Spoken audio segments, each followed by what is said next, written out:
Parents didn't invite me to their housewarming party, even though their new home is mine. I showed up anyway and heard, well, what's done is done. You paid for it, but it's ours now. So I gave them a small surprise. Can you imagine buying your own parents their dream home, pouring your heart and soul into securing their future, only for them to throw a housewarming party and not invite you? And then, when you show up, they have the audacity to tell you it's their house now, and you're not welcome? That moment, that pure, raw betrayal, changed everything for me. My name is Madison, and from the moment I arrived, I was an afterthought. My parents were already in their 40s, with a 10-year-old daughter, Sarah, who they considered more than enough. "We didn't plan for you," my mother would say, not maliciously, but with a flat, matter-of-fact tone, like she was talking about the weather. The message was clear. I was here because my maternal grandparents had insisted they have another child. They at least were overjoyed. My parents, they saw me as an obligation, a burden. My sister Sarah was deep into her teenage world when I was born. She wasn't cruel, just oblivious. While I played quietly, she'd be sprawled on the couch, immersed in her own universe of boys and college applications, completely unaware of my existence. "Sarah, honey, don't forget your SAT prep books." Mom would fuss, arranging them carefully. Meanwhile, I'd be at the kitchen table, homework spread out, longing for someone to notice I needed help. Help rarely came from them. Instead, a routine developed that defined my childhood. Every morning, they'd drop me at my grandparents' house. "You wanted her," my father would say. "Keys jingling, she's all yours." My grandparents' home became my real home. They picked me up from school, helped with homework, took me to the park. They made sure I was fed, cared for, loved. Only late at night would my parents collect me, looking tired, slightly annoyed. "Madison," my grandmother would whisper, hugging me tight, "you're the best thing that ever happened to us." In those moments, wrapped in her embrace, I could almost forget I wasn't wanted elsewhere. This pattern continued, day after day, year after year. While my sister prepared for a bright future, I learned to navigate life as an afterthought. But my grandparents' love? That was constant, unwavering. In their home, I learned what it meant to be truly valued. "One day you'll understand that sometimes the best things in life aren't planned," my grandfather would wink, and for a moment, the weight of being unwanted would lift. When Sarah left for college, I hoped things might change. Maybe my parents would finally see me, their remaining daughter. I couldn't have been more wrong. "Madison," my mother's voice cut through the quiet house the moment I walked in after school. "The house needs cleaning. Start with the bathrooms." Sarah's old chores, plus a host of new responsibilities, became mine. The washing machine became my constant companion. "You live here. You need to contribute," my father would declare. "Your sister always did her part." By 14, I'd graduated to cooking. "You're old enough now," Mom announced one morning. "We expect dinner ready." My only escape was dreaming of college, retreating to my room each night to browse university websites, imagining a life far from endless chores and cold silences. Then, when I was 16, Sarah returned with news that detonated everything. "Mom, Dad, this is James. We're engaged." She bounced in, dragging a tall man behind her. My parents erupted. My mother cried tears of joy. My father was already calling relatives. "We'll pay for everything," my mother declared, hugging Sarah. "Our first daughter's wedding has to be perfect." The preparations consumed our lives for months. Money flowed like water. Designer dresses, premium vendors, top-tier everything. My grandparents attended, looking uncomfortable. I saw my grandmother frown at an ice sculpture that probably cost more than a semester of college tuition. My grandfather just shook his head at the champagne fountain. They kept their thoughts to themselves. 2 years later, I sat at our dinner table. 3 college acceptance letters spread before me. After years of playing Cinderella while maintaining straight A's, I'd gotten into all my top choices. My heart hammered as I shared the good news. "That's nice," my mother said, not looking up from her plate. "But we can't pay for it. We spent all our savings on your sister's wedding. Even took out a loan. There's nothing left for college." "But you paid for Sarah's college." I stammered. "That was different," my mother replied, a chill in her voice. "We saw potential in her." The silence that followed was deafening. My acceptance letters suddenly felt heavy, worthless. My parents continued eating, as if they hadn't just shattered my dreams. "You should get a job," my father advised. "Save up some money. Take out a student loan. That's what responsible adults do." I left the table without being excused, something I'd never dared to do. My hands shook as I called my grandmother. Within minutes, I was walking through their familiar front door, tears streaming. "Oh, sweetheart!" My grandmother pulled me into a hug as I sobbed out the story. My grandfather's face grew stern, but there was a glimmer in his eyes I couldn't quite read. When I finished, they exchanged a knowing look. "Madison," my grandfather said, taking my hand, "we've been expecting something like this." "What do you mean?" "We've watched how they've treated you," my grandmother explained. "How they spent money on Sarah's education, her wedding. We knew they might do this to you."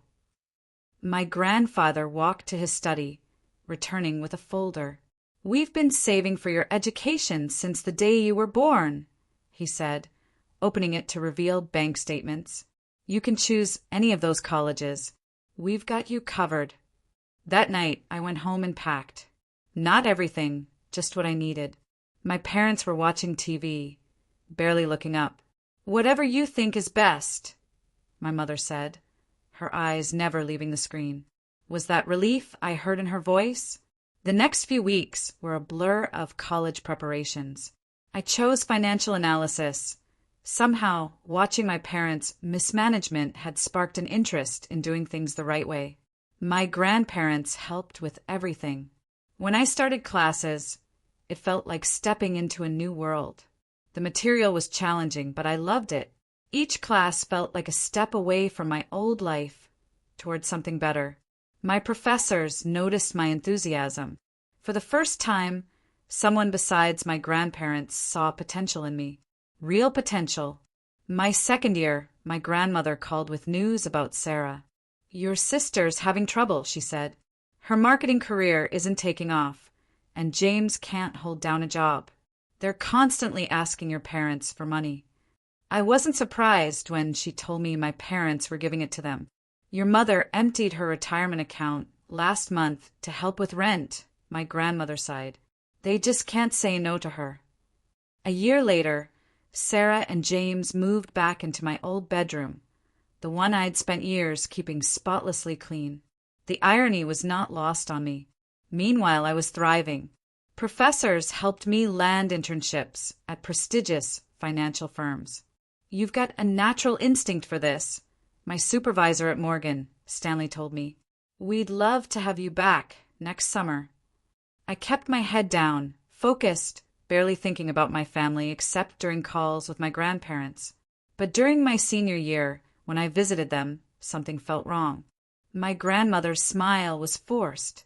My grandfather, usually quick with a joke, sat quietly. The house was heavy with unspoken words. "What's wrong?" I asked over dinner. "And don't tell me it's nothing. I know you both too well." They exchanged the look I'd seen too many times before, the one that meant they were trying to protect me. Finally, my grandfather spoke. "Your parents came to see us last week. They wanted their inheritance early." "What do you mean?" I put down my fork. "They're in trouble with the banks," my grandmother explained. "Multiple loans, credit card debt. They said they needed $200,000 to avoid bankruptcy. And you gave it to them." Anger surged. My grandfather nodded. "We had to, Madison. They're still our daughter and son-in-law, despite everything. It was most of our savings." "Most of your savings?" I was furious. After everything they'd done, after enabling Sarah's irresponsible behavior, after how they'd treated me. "Sweetheart," my grandmother reached across the table, "we know you're angry, but what's done is done. We'll be fine." But I couldn't let it go.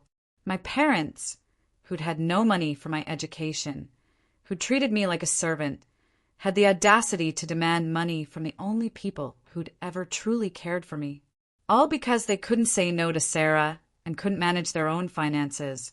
My hard work paid off. After graduation, with glowing recommendations and impressive internship experience, I landed a position at one of the top financial firms in the city.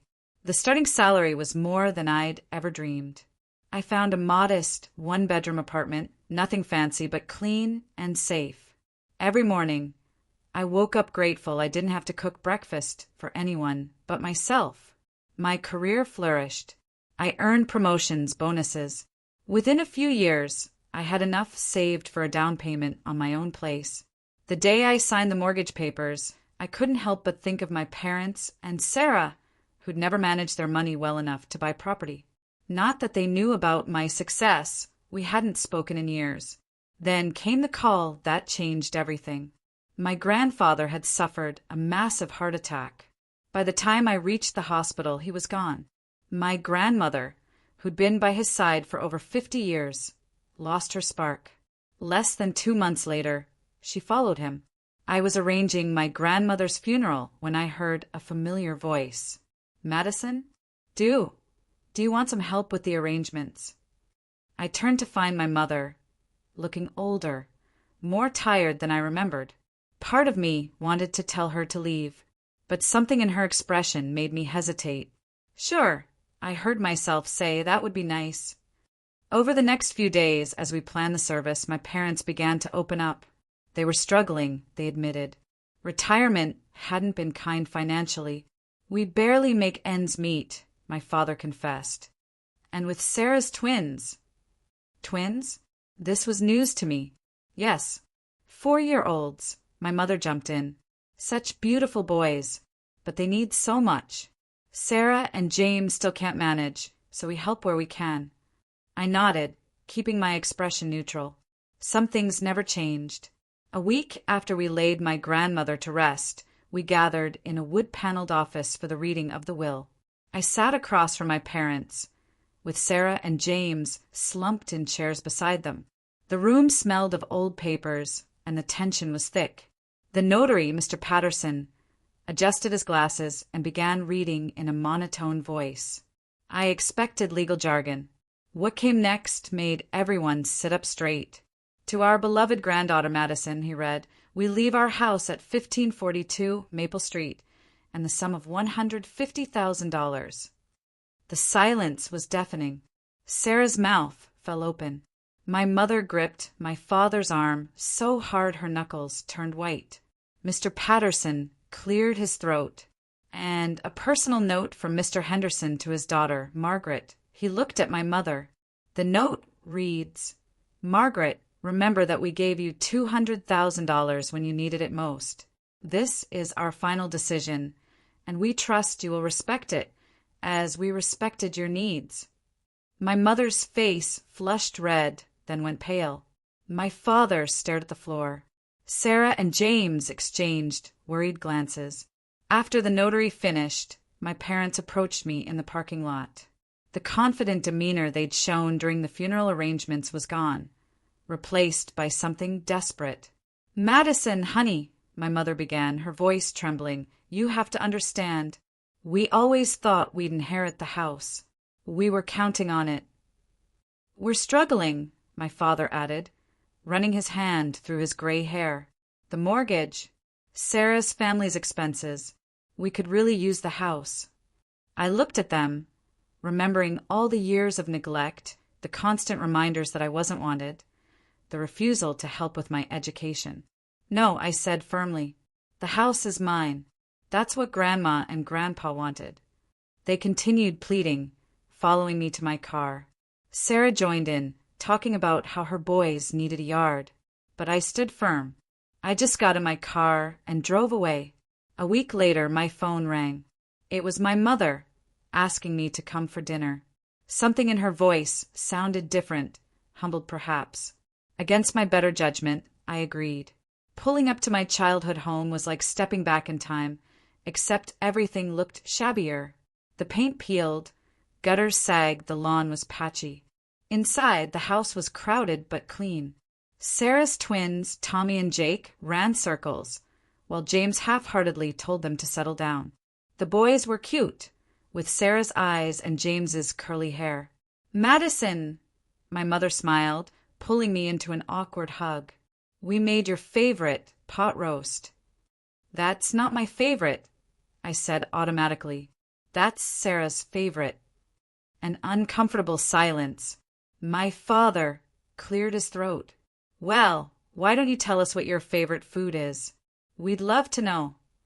And, surprisingly, they seemed genuinely interested. Over dinner, they asked about my job, my apartment, my hobbies. They actually listened when I talked about finance, though most of it went over their heads. That dinner led to another, then another. Soon, I was joining them for holidays, bringing gifts for the twins, even helping Sarah with homework sometimes. When they mentioned the house needed repairs, I found myself offering to help. I paid for a new roof, fixed the heating, repainted the exterior. Each time I wrote a check, my parents would tear up with gratitude. "You're too good to us," my mother would say, hugging me. "We don't deserve this." You're right, I would think, but never say aloud. Because despite everything, despite all the years of hurt and neglect, some small part of me still wanted to believe people could change. The years passed. My career flourished. Each promotion brought new opportunities. My investment portfolio grew substantially. Meanwhile, my relationship with my parents seemed to strengthen. They were getting older, both over 70, and I found myself wanting to do something meaningful for them. "I've been thinking," I said during one of our Sunday dinners, watching my father struggle up from his chair. "This house isn't really suitable for you anymore. I want to buy you a new house. Something single-story with a nice garden, easier to maintain. Something comfortable for your retirement." Their reaction surprised me. Actual tears of joy. We spent weeks house hunting, finally finding the perfect ranch-style home in a quiet neighborhood. Wide doorways, no stairs. After closing, my parents couldn't stop talking about how excited they were. "We need to have a proper housewarming party," my father declared. "Let us arrange everything. It's the least we can do." "That would be lovely," I agreed, planning to present them with the deed during the celebration. "Just let me know when." Weeks passed. I was busy with work, but kept expecting an invitation. Nothing came. I started asking about the date. "Oh, we're still planning," my mother would say smoothly. "You know how these things take time. We want it to be perfect." "We'll let you know soon," my father would add. Something about their vague responses niggled at me. One evening, after another deflecting phone call, I found myself typing Sarah's name into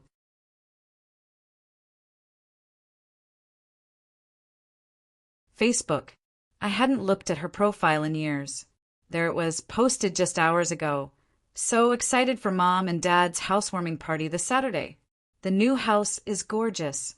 Can't wait to celebrate with everyone."